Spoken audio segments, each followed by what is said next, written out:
Hi everyone, my name's Goha. I'm the CEO here at COTA New South Wales. I'd like to start by acknowledging country. So I'm joining you today from Gadigal land, and I wanted to acknowledge the traditional custodians of these lands that we're meeting on today. I pay my respects to elders past, present, and emerging, and celebrate the diversity of Aboriginal peoples and their ongoing cultures and connections to the lands and waterways of New South Wales. Thank you for joining us for our webinar, Cancer Over 50, Signs, Screenings and the Role of Clinical Trials. The topic of cancer, particularly those over 50, is an incredibly important topic. As we age, our risk of developing cancer increases, making awareness and early detection essential. Early detection really can save lives, so being well informed is key. So as part of our webinar today, we'll be discussing the signs and symptoms of cancer and understanding the significance of being vigilant. Every day, we're hearing about amazing new breakthroughs when it comes to the treatment of cancer. My mum was diagnosed with ovarian cancer about 6 years ago, and she's been very fortunate to be able to access some of these very cutting edge treatments that we're very fortunate to be able to access in Australia. And she was able to do so because at one point, these sorts of medications and treatments started off as clinical trials somewhere. So I'm really excited today to be talking more about clinical trials, their importance, what they are, and how they can be accessed. So we're really lucky today to be joined by two experts in the field of cancer. Firstly, we have Dr. Blossom Mack. Dr. Mack is a medical oncologist, so a cancer doctor at Westmead Hospital, and an NHMRC Clinical Trial Centre Research Fellow. She has been awarded a PhD from the University of Sydney, so she's a double doctor and has successfully published in multiple peer-reviewed journals. Her clinical interests include genitourinary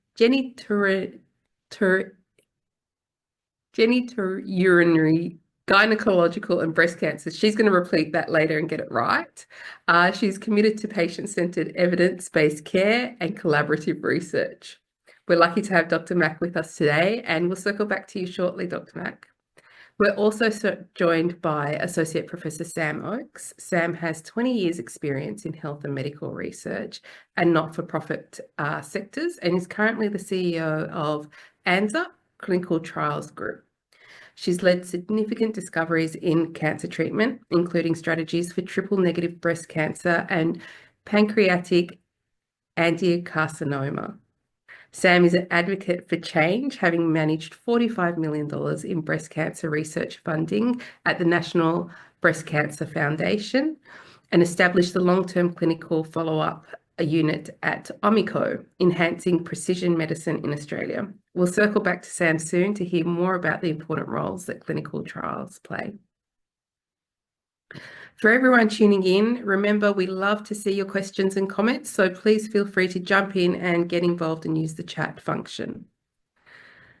Dr. Blossom, let's kick off with you. I'm really eager to learn more about what we need to be vigilant about when it comes to cancer for people over the age of 50. So I'll hand over to you to introduce yourself and take us through this very important information. Thank you very much. I'll just share my screen and make sure everyone can see.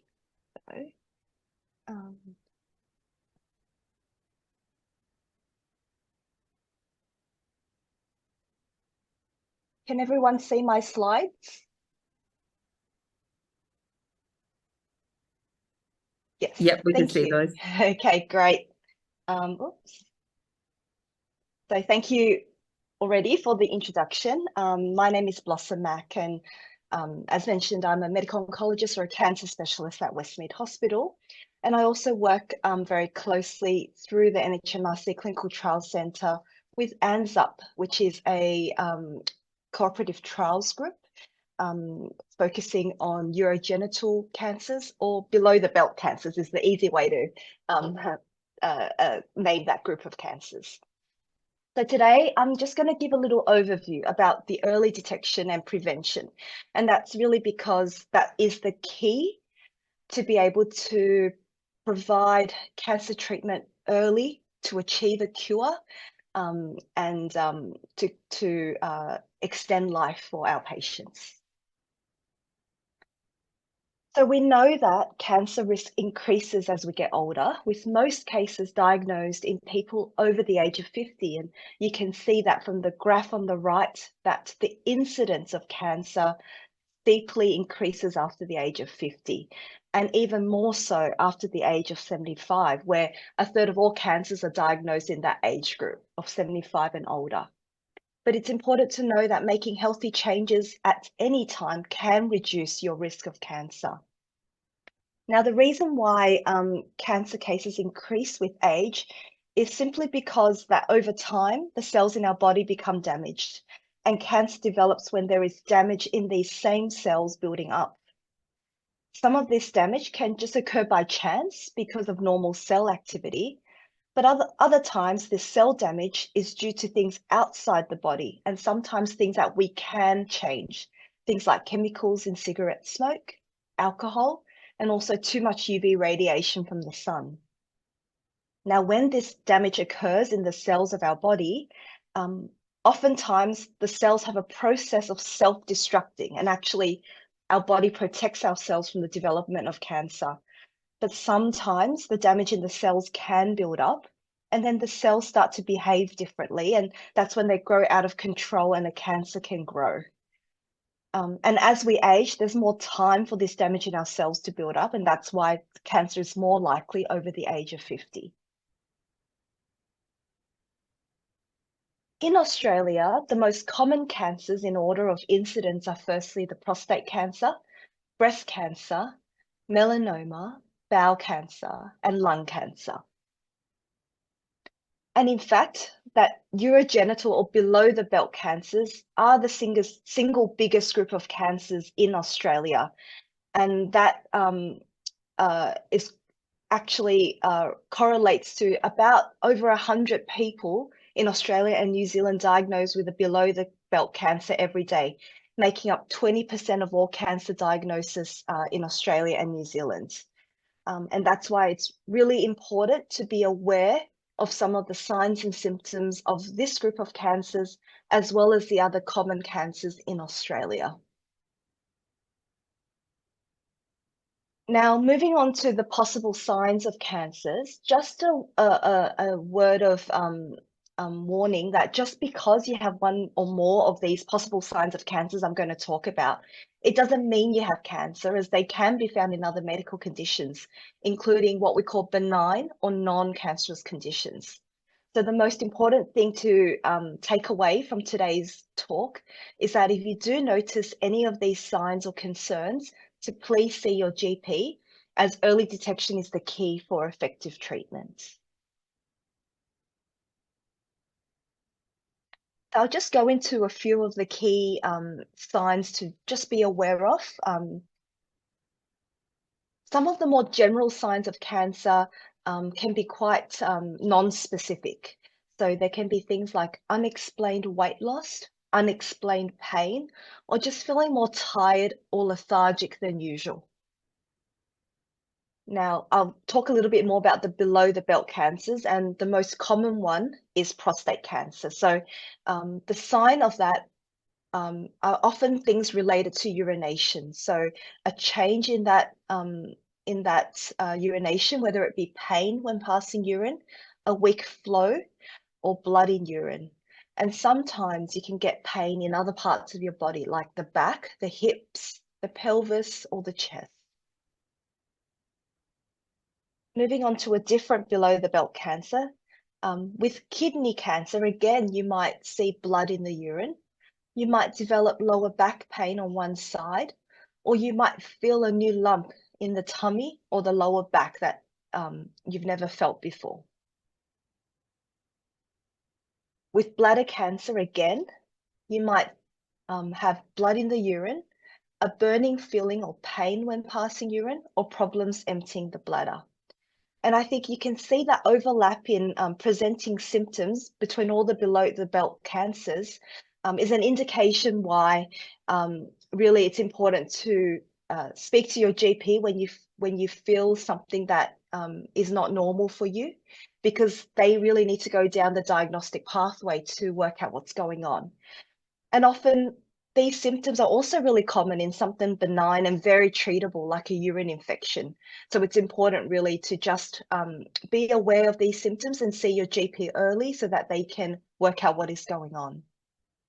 I thought I'll talk about some of the presenting signs of the other cancers that are common in Australia, firstly with breast cancer. So the main presenting symptom is a new lump. Sometimes it can be painful, but oftentimes it's actually painless. So just because it's painless doesn't mean it's something that you can just ignore. You may also develop a change in breast size or shape. And there can also be change to the nipple appearance, whether it be redness or crusting or discharge. So all these things are really important to see your GP about. With melanoma, that's often presents quite typically with a new mole or changes to a mole that's already been there. So it's really important to be vigilant with skin checks. With bowel cancer, that often presents with changes in the bowel habit, whether it be constipation, diarrhea, or bleeding. There can also be abdominal pain, cramping, or bloating of the tummy as well. And finally, with lung cancer, often that can be a chronic cough, so a cough that you just can't seem to shake. And sometimes that can also be associated with coughing up blood. In some patients, they actually develop shortness of breath and also chest pain as well. So if you get these signs or symptoms, it's really important to see your GP. What your GP will do is take a detailed history and examine for any signs that are associated with a cancer presentation. Very often, they will then move on to ordering more tests, and that will include blood tests to look at your organ function and possibly to look at tumor markers as well, and also to imaging, and that includes things like a CT scan. Now, if your GP is concerned with any findings on these tests, they will likely refer you to a specialist for diagnosis. So for example, in the case of a prostate cancer, you'd be referred to a urologist. In the case of a breast cancer, you'd be referred to a breast surgeon.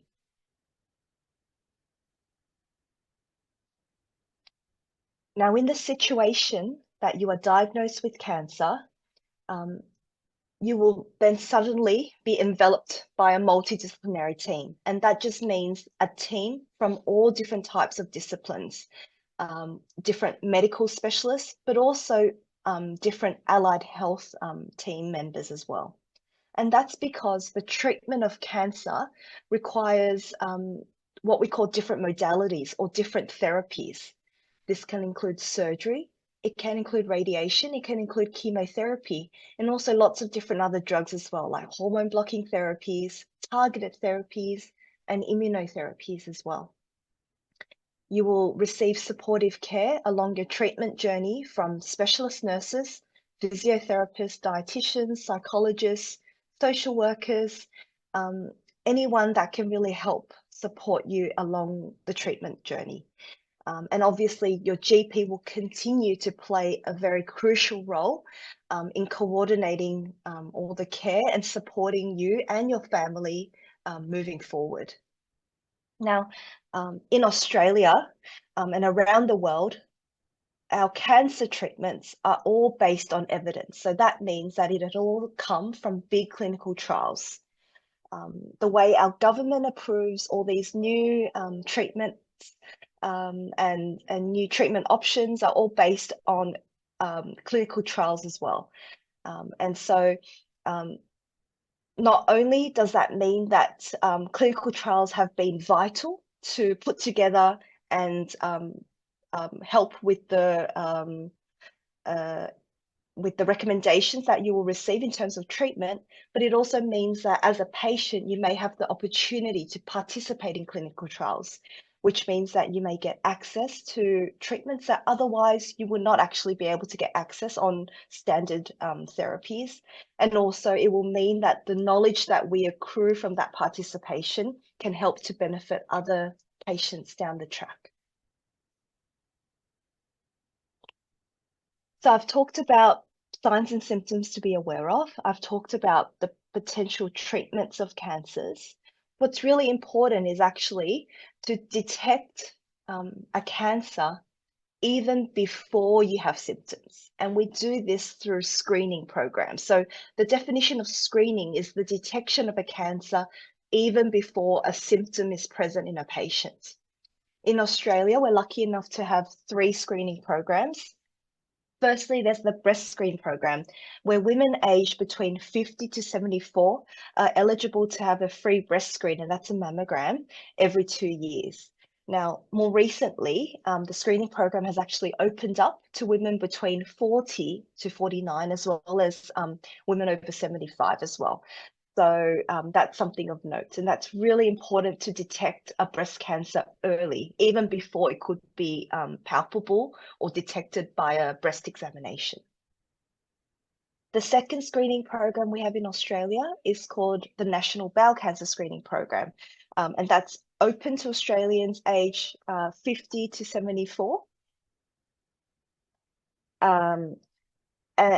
Where patients every 2 years, or sorry, participants every 2 years are sent a bowel kit where you collect a little sample of the poo and then it gets sent off for testing. And that's really to look for microscopic blood detected. Then your GP will be able to refer you quickly to a specialist to do a camera test to identify whether there's a cause of this microscopic blood in the poo. Now, this screening program has recently opened up actually to participants from the age of 45. So with the presentation now of cancers in younger people, that's been important to shift the screening program as well. And finally, we also have the National Cervical Screening Program, where women from the age of 25 to 74 can have a screening test every 5 years. And nowadays, women can actually self-collect this sample. So it's a lower vaginal swab that gets sent off to the lab to look for the presence of the human papillomavirus, which is strongly associated with the presence of cancer. And it's really important that Australians, the reason why screening is so important is because it's been found that Australians diagnosed through these screening programs are less likely to die from these 3 cancers. And that's purely because it's been detected early and curative treatments can be given. I think I saw a question just then about the role of screening of bowel cancer after the age of 75. I guess, so that there is still a role to continue that every 2 years after the age of 75. I guess the government has just chosen that age group just because that's the target age group where early detection makes the most difference to achieving a cure. But certainly, even after the age of 75, you can still continue. Yeah, that's the question that Cara is just asking, that even over the age limit, you can still continue with the screening program as well. And I think that's particularly important now that patients over the 75 are living longer, are healthy, and should also be considered for, the full gamut of curative treatments if they're fit and well to receive it. I thought I'd talk a little bit about PSA testing for prostate cancer separately, because although there's no formal screening program, it is one of the key things that men can do. So PSA is a protein that's made in the prostate, and the blood test measures this level of the protein within the blood. Now, importantly, it does not diagnose prostate cancer, but it can be the first clue that something is not quite right in the prostate. And that's because a high PSA is not only due to prostate cancer, but it can be due to other non-cancerous causes, the key one being something called benign prostatic hyperplasia, or enlargement of the prostate that's non-cancerous. Now, the obvious pro of PSA testing is, of course, the early detection of prostate cancer. But there are some important cons to note. And I think the main one is that it can lead to what we call a false positive. And that means that a high PSA does not actually lead to a formal diagnosis of prostate cancer. And that can lead to undue worry and distress for patients, and also lead to, and can also lead to a diagnostic pathway, which ultimately results in no cancer diagnosis. The other thing of note is that a lot of prostate cancers are actually not harmful, meaning that they are never going to actually cause problems at all because they're slow growing. And so again, this can just lead to anxiety and worry, where often there's actually no direct treatment that is needed. Having said that, the current guidelines do recommend that men at the average risk of prostate cancer who decide to be tested should be offered PSA testing every 2 years from the age of 50. Now, I thought I'd touch on lung cancers and melanoma as well, because those two are also two very common cancers in Australia. So our government is actually establishing a national lung cancer screening program, and that's aiming to launch mid next year. The program will actually target a high-risk population, and that's those aged between 50 and 70 with a significant smoking history. And those participants will be offered a low-dose CT scan in order to detect lung lesions even before they have any symptoms.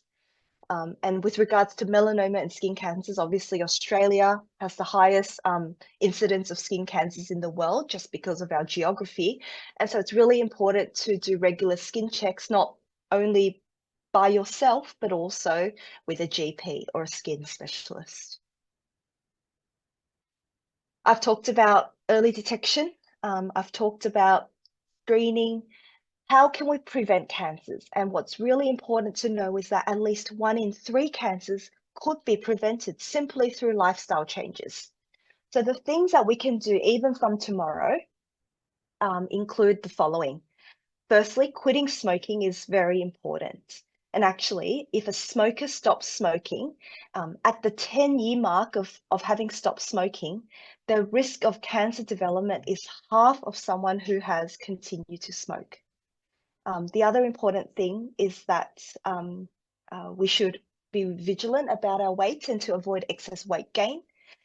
We should be sun smart. And I think particularly my generation and younger of Australians know this skin cancer campaign off by heart. So we need to slip on a t-shirt, slap on some sunscreen, slap on a hat, seek shade if we can, and also slide on some sunnies.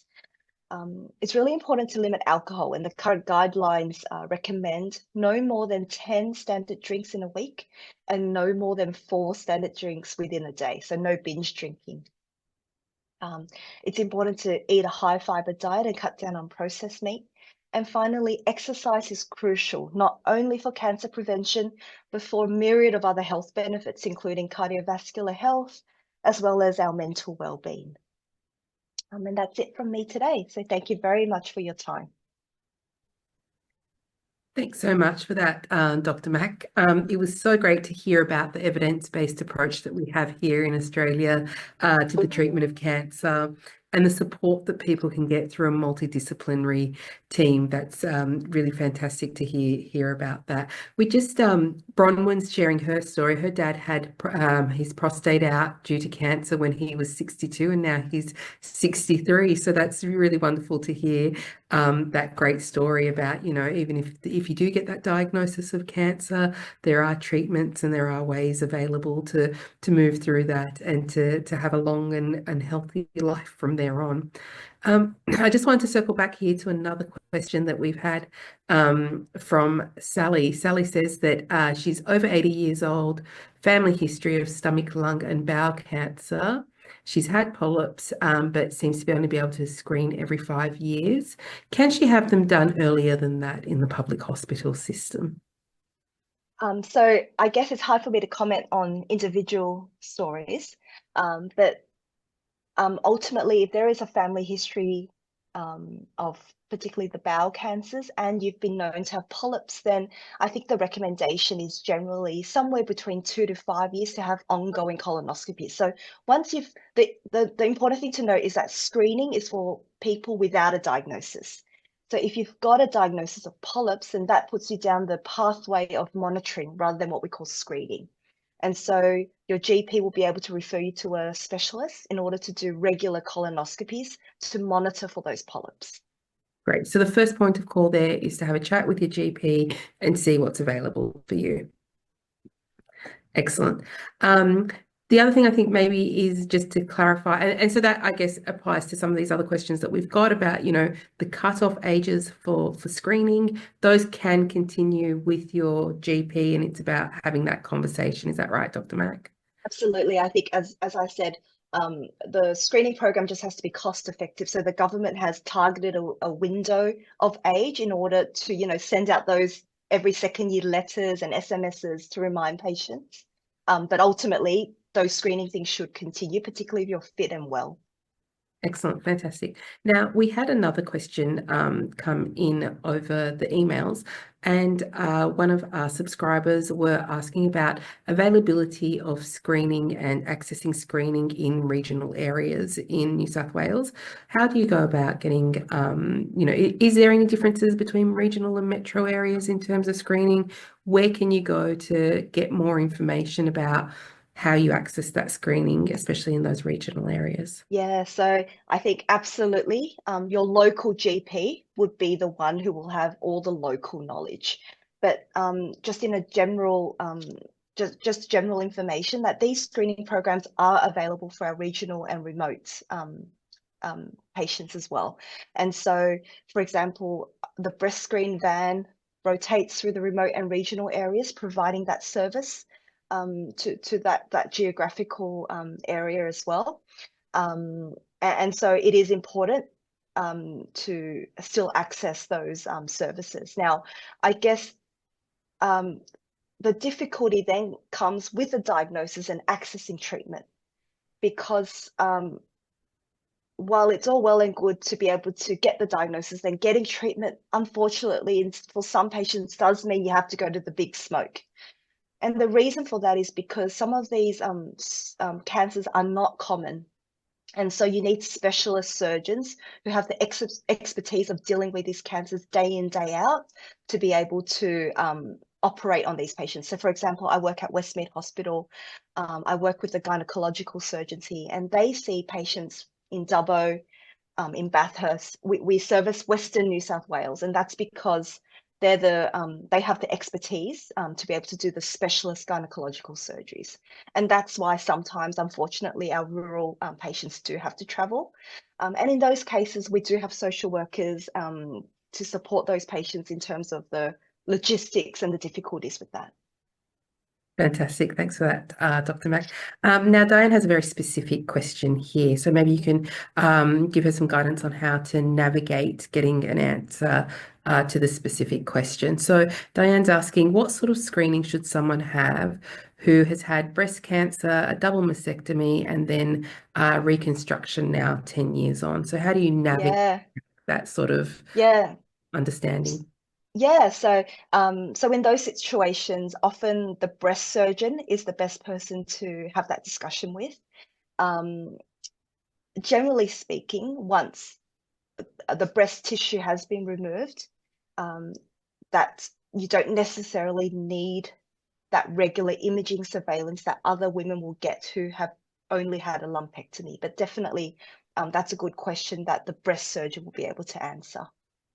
Excellent. So I guess it's all about that multidisciplinary team that you were talking about earlier, Dr. Mack. It's about using all of those parts of the system to make that whole. Got another question coming in from Anna. Anna's asking, how valuable are screening programs? She's got a bit of a story here. Her sister had breast cancer just 2 months after a negative breast screen, and then bowel cancer found 6 weeks after a negative bowel cancer blood test. Anna, that sounds like a really tough situation for your sister, not only to be hit by two cancers, but to have thought to have the all clear, only to be found to have those diagnoses. And I guess while we do have this screening program, and you can see from the statistics that we are able to pick up cancers early and have treatment early, there are some cancers that, for whatever reason, fall through the gaps. And it may be because that it is very fast growing and aggressive, and therefore it's only developed in the last couple of months, or whether because of that particular patient's anatomy that the imaging modality wasn't the best way to pick it up. So the screening program does its best to try to pick up as much as possible, but unfortunately there will be those patients that fall through the gaps, and that's why awareness of symptoms is so important as well. Excellent. Thank you so much for that, Dr. Mack. That's been some really useful information, and I think really valuable to everyone here. So thank you so much for sharing that expertise with us. So I might circle back to Sam now.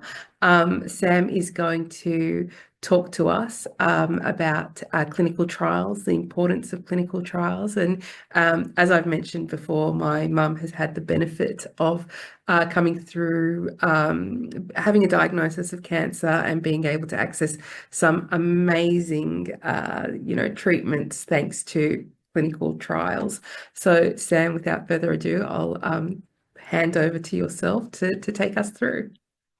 Thank you so much, Goha, and wow, Blossom, that was a tour de force on everything about keeping yourself healthy. So well done.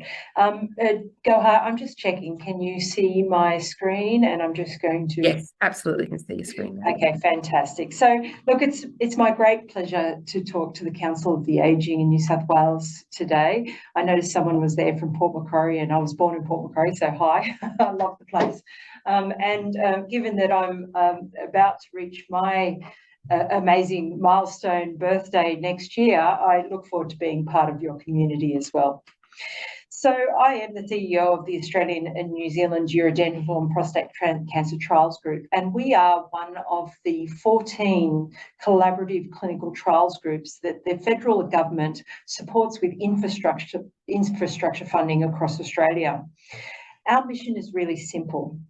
We aim to improve the lives of people who are affected by, and we've already heard, collectively below the belt cancers. Those are bladder, kidney, testicular, penile, and prostate cancers through practice changing, that is, changing the way we treat people, multidisciplinary collaborative clinical trials. And the focus is on that multidisciplinary approach. It's not just when you see your doctors and you get referred to other incredible specialists. We bring together a world-leading multidisciplinary team of doctors, nurses, allied health care professionals, scientists, researchers, community representatives, including those who have had a direct experience of the cancers that we try to treat, all working to improve the lives of those who are diagnosed by our cancers. You heard from Blossom, urogenital or below the belt cancers account for 20% of the total cancer diagnoses that occur in Australia and New Zealand. 1 in 5 cancers diagnosed in Australia are going to be that of a below the belt cancer. So it's so important to be aware of the science. Now, since our inception in 2008, we have had over 8,000 people enrolled in 33 world-class national and international clinical trials that seek to improve the lives of those affected. Over 2,000 dedicated healthcare and medical research professionals are part of our membership that come together to aim for 2 things. 1, to increase the number of clinical trials in Australia and increase the participation of people on clinical trials, because we know the best revolutions and the incredible medical advancements that we've seen are always due to the result of a clinical trial. So what is a clinical trial?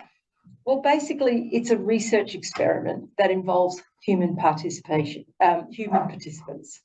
And we ask on clinical trials, and we aim to run a clinical trial to test out new treatments, tests, or procedures that may prevent detect, diagnose, treat, or manage diseases and conditions.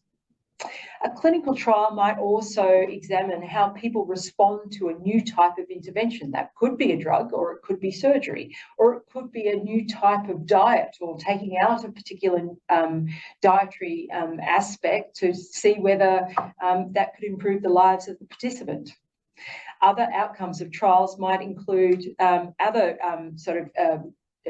aims of the clinical trials might be to compare existing interventions. So we have common interventions that a patient might go on when they go to the clinic, but we have a new intervention that has shown benefits for particular types of people. We ask the question, is that intervention better than the existing one? We test new ways of using these interventions, whether it's drugs or a new way of treating or managing a patient. And we test new ways to deliver patients and other care to the individuals that are affected by the diseases. We also look to observe how people respond to other factors, such as dietary changes. We heard about the understanding that there are dietary changes that we can make to lower our risk of developing cancer. And we've only been able to understand that through epidemiological studies and clinical trials. There are many types of clinical trials, from the very, very early stages of clinical trials that are really exploratory and ask, are these actually safe in the patients, to really those big trials that determine whether a particular intervention could be supported by the federal government. They start with phase 0. These are types of exploratory trials to see if it's really not harmful to use this particular type of intervention in a very small subset of patients. And these could be any from 1 to 3 patients up to about 15 patients. And really this is to ask the question, is this particular intervention better or worse, or does it behave differently to what we've seen in the laboratory? Often we'll do laboratory tests first and then go to clinical trials in patients. They're phase 0. They can cost anywhere in the order of about $50,000 to up to $1 million, depending on the type of intervention. Once they're determined that it's not harmful for the patient, we look for signs of safety and potentially the benefits of using that particular type of intervention in a patient. Phase 1 trials really aim to determine what dose of the drug could be given safely without serious side effects, and also whether it's potentially effective in the patient. And then once determined safe, we increase the number of patients on a particular trial to phase 2 from about 20 to 100 patients on phase 1 clinical trials to up to about 300 patients, where if a drug or intervention is determined as safe, then we look for whether it's really truly effective in the disease or indication that we're looking at. These trials can cost anywhere between $1 and $5 million. Now, once those interventions and drugs are determined both safe and looking like we've got a signal for benefit for the patients, we look to increase the number of patients that we test these particular types of interventions, and we look to compare those new and innovative treatments with how well they do against existing treatments that we're already using in the clinic. We then, those particular trials, phase 3 trials, can involve about 100 to 3,000 participants and can cost anywhere from $5 million or more. And these types of trials, because we're looking for whether these particular treatments are better than the existing treatments in diseases or even in healthy participants, these can take several years to have the results. And finally, of course, the next stage of approval of any new drug or intervention is federal government support through the PBS scheme, for example. And so those particular types of interventions will then progress to phase 4 clinical trials, where we're looking for the long-term effects of these treatments, aims to get a full picture of the drug's safety over a long period of time, if its effects on the disease or condition and the patient, and the benefits for optimal use, and importantly for, of course, federal government support through the PBS scheme, whether it's economically viable. Does it have a return on investment? So by using this particular type of intervention, are we getting better health of the population through the use of this intervention? So as you can see, some of the questions that I often get asked when I'm giving talks like this is, why does it take so long to get a drug that's started in the laboratory into the clinic?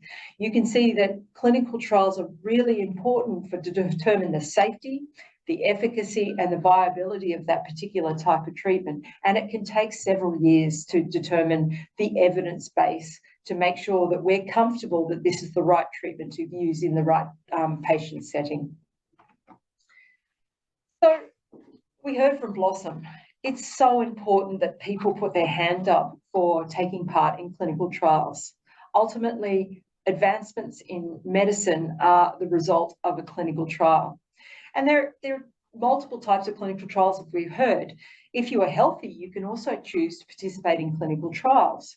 You can help others, give back to the community, and contribute to improved healthcare. You don't necessarily need to have a disease or condition to participate in a clinical trial, depending on the question that's being asked. You can advance scientific knowledge by doing this. And if you have a personal interest of being part of research, this might be one of your motivating factors for participating in a clinical trial. Or, of course, if you're affected directly because a friend or family member with the disease or condition, that might spur your interest to participate in a clinical trial. Of course, if you're diagnosed with a disease or condition, you can also decide to participate in clinical trials to, as we heard from Blossom, contribute to a better understanding of your disease or condition, help find a better treatment or potential cure for your disease or condition, and gain access. And this is really important. It's a really important aspect of clinical trials, to gain access to new and innovative treatments before they're widely available. On clinical trials, you tend to receive extra support and attention from clinical trial staff who understand the disease or condition we're treating. But it's really important to understand that if you are affected by a particular disease or condition and you're interested in participating in a clinical trial participation is totally voluntary. All researchers that lead these clinical trials must describe the risk and specific, and I'm going to go into the risks and benefits of that trial very shortly, the risks to you via the process of an informed consent. Even if you were to say yes to a clinical trial, you can say no at any time and you can withdraw at any time.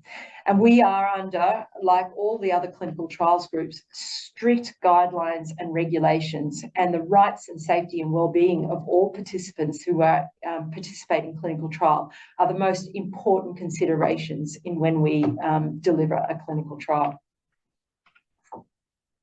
And I told you a little bit about the regulations and governance around running a clinical trial. And while I don't want you to read that little blurb over the left-hand side of this slide, I just want to indicate to you that all clinical trials groups and sponsors of clinical trials in Australia are subject to various regulatory controls to ensure the safety of the participants. The therapeutic goods supplied under clinical trials in Australia are under strict therapeutic goods legislation under their TGA. And we are also regulated, and clinical trials should be designed and conducted by qualified individuals. And you can just get an indication of the guidelines and regulations that we're under the auspices of here in Australia.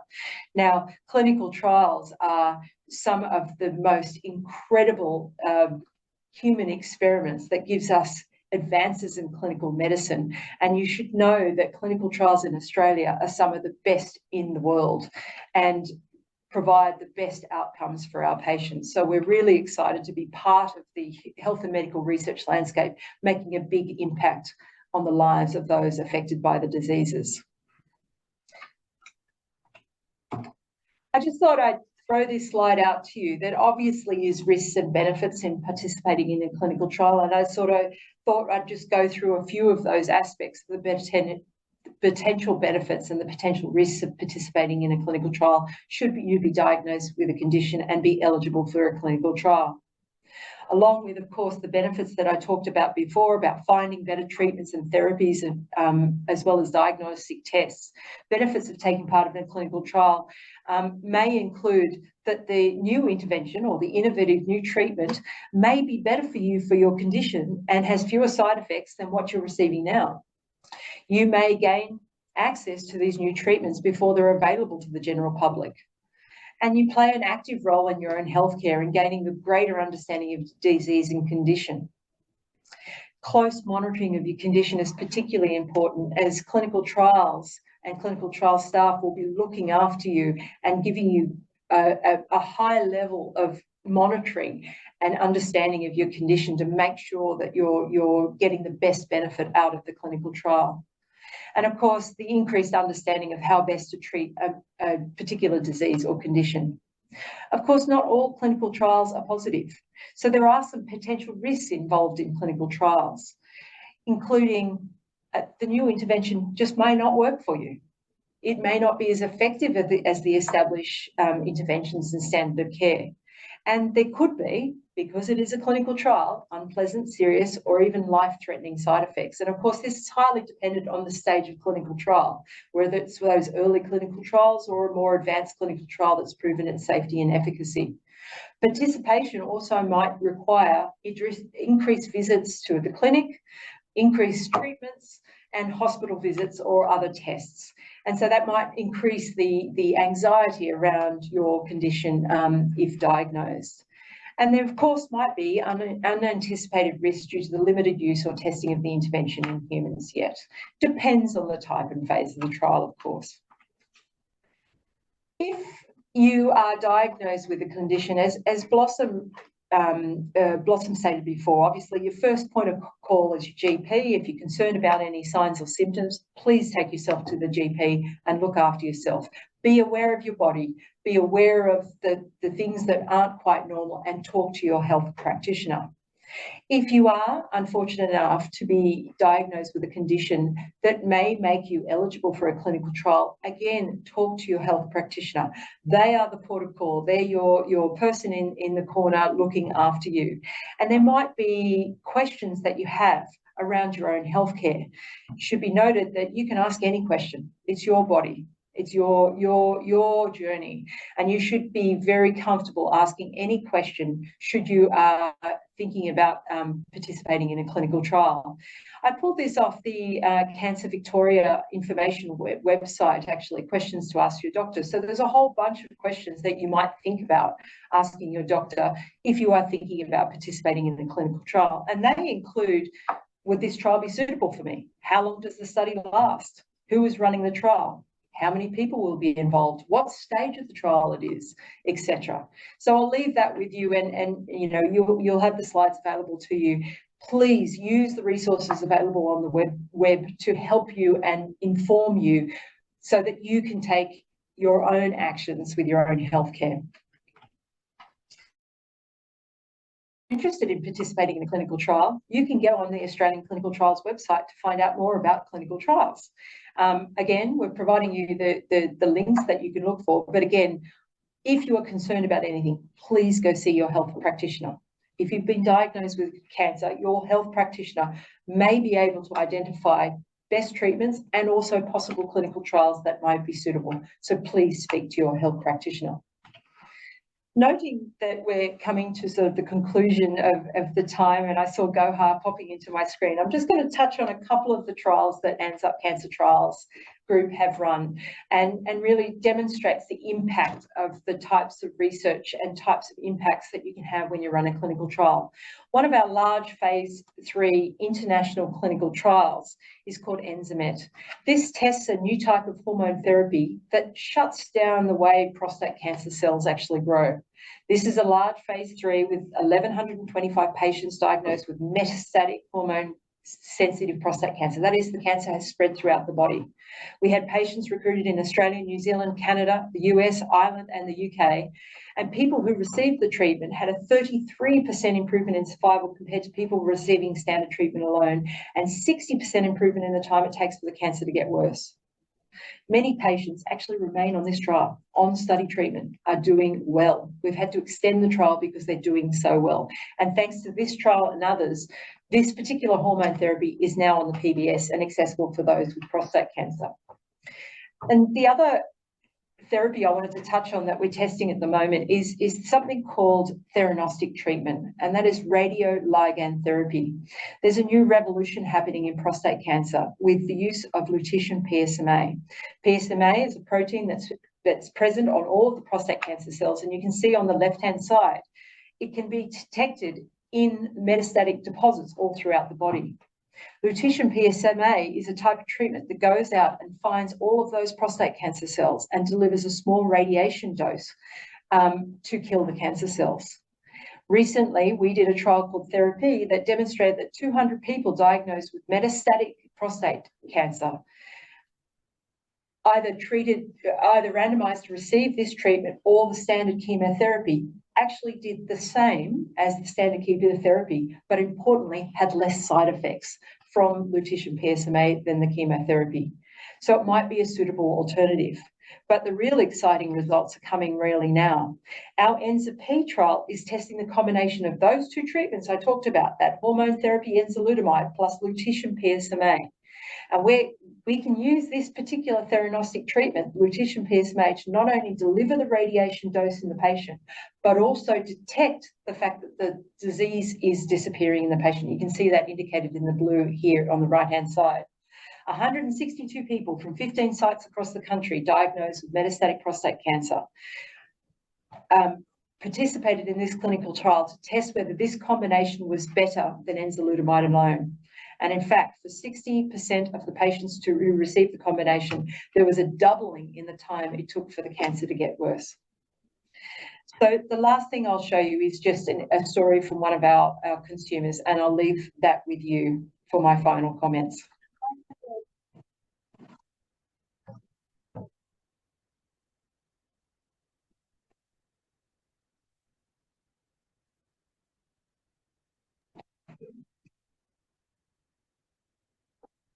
Sam, I think we might be having trouble with the audio on that one. I'm sorry, I will progress. I'm sorry about that.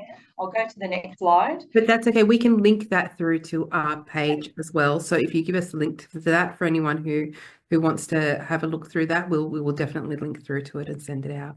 That'd be great. Sorry, Gohar. So the final comments that I've got, no, I apologise. That was just a patient story from one of our patients who was diagnosed with kidney cancer, who participated in a clinical trial. She truly believes it saved her life. So I said to you, there's multiple ways that you can participate, and even if you're healthy and you're interested in participating in a clinical trial, we have a collaboration going with the George Institute of Medical Research. And if you're interested in throwing your name out there to potentially see whether your particular situation might be suitable for clinical trials, the Join Us initiative is one thing to look at, and I'll leave you with the QR code there. I just want to leave you with thanks from me, and thanks for listening today. I'm sorry I've gone a bit long, but I do get really excited about the research that we do. I'll leave you a little photo of myself and my grandfather, who passed away to kidney cancer. And I truly believe that even if you're over the age of 50, it doesn't make you any less valuable to society, and we should do everything we can to help our most and sorry, I still get emotional about my grandfather, and we need to help every single person in our society, and that's why we exist. And so please, thank you very much for your attention, and feel free to join our website anytime and have a look through it. Samantha, what a beautiful sentiment there to leave your presentation on. It's really heartfelt when you hear these stories and what motivates people to do what they do. So thank you very much for what you do, and Dr. Mack, thank you for what you bring to the table when it comes to cancer and cancer research as well. We've just had a couple more questions come through and a couple more points for discussion. I think Julana has asked a really good question, is that if you're diagnosed with cancer, would you ask that your oncologist if there are trials available? Is that the first place that you would start? Did you want to start off with that, Sam, and maybe we'll get your input on it as well? Well, I'm going to defer to the expert on this one, but I will just say, speak to your health practitioner. They know what's best for you. Blossom. Absolutely. If you are interested, absolutely speak to your specialist about it. And oftentimes, if it's, for example, an early cancer with very standard treatment, the best treatment is the standard treatment.